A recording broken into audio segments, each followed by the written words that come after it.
बंदर और घंटी की कहानी। जंगल के किनारे एक गांव बसा हुआ था। गांव में चारों ओर खुशहाली थी और गांव के लोग शांतिपूर्ण जीवन व्यतीत कर रहे थे। गांव के मध्य गांव वालों ने एक मंदिर का निर्माण करवाया था, जहां वे प्रतिदिन पूजा आराधना किया करते थे। मंदिर के प्रवेश द्वार पर एक बड़ी सी घंटी लगी हुई थी। एक दिन एक चोर ने मंदिर की घंटी चुरा ली और जंगल की ओर भाग गया।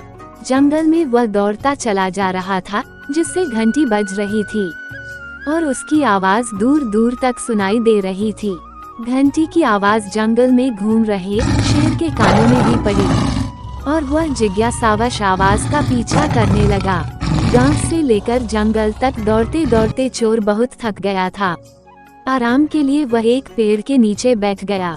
तभी पीछा करते करते शेर भी वहां पहुंच गया।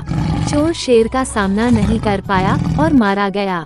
घंटी वहीं गिर गई। अगले दिन बंदरों का एक झुंड उस स्थान से गुजरा।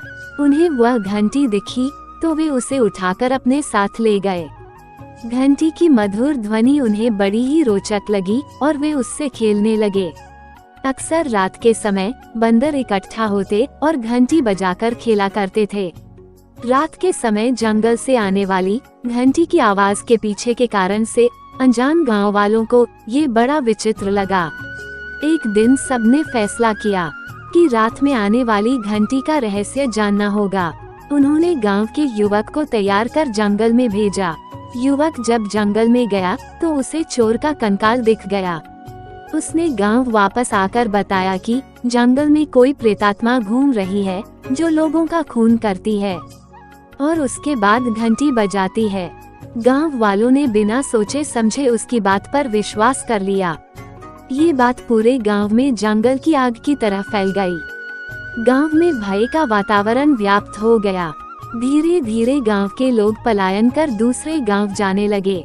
जब राज्य के राजा को ये बात पता चली कि उसके राज्य के एक गांव के लोग वहां से पलायन कर रहे हैं, तो उसने पूरे राज्य में मुनादी करवाई कि जो व्यक्ति जंगल में घूम रही प्रेतात्मा को वहां से भगा देगा और घंटी की आवाज बंद कर देगा, उसे उचित पुरस्कार प्रदान किया जाएगा। राजा की यह मुनादी उसी गांव में रहने वाली एक बूढ़ी औरत ने भी सुनी। उसे विश्वास था कि प्रेतात्मा की बात महज एक अफवाह है। एक रात वह अकेले ही जंगल की ओर निकल गई। वहां उसे बंदरों का समूह दिखाई पड़ा जो घंटी बजा बजा कर खेल रहा था। बूढ़ी औरत को रात में बजने वाली घंटी की आवाज का रहस्य पता चल चुका था। वह गांव वापस आ गई। उस रात वह आराम से अपने घर पर सोई और अगले दिन राजा से मिलने पहुंची। राजा को उसने कहा, महाराज, मैं जंगल में भटक रही प्रेतात्मा पर विजय प्राप्त कर सकती हूँ और उसे वहाँ से भगा सकती हूँ। उसकी बात सुनकर राजा बड़ा प्रसन्न हुआ। बूढ़ी औरत बोली, महाराज, प्रेतात्मा को नियंत्रण में लाने के लिए एक पूजा आयोजित करनी होगी और उसके लिए मुझे कुछ धन की आवश्यकता पड़ेगी। राजा ने बूढ़ी औरत के लिए धन की व्यवस्था करवा दी, जिससे उसने कुछ मूंगफलियां, चने और फल खरीदे। गांव में मंदिर के परिसर में उसने एक पूजा का आयोजन किया।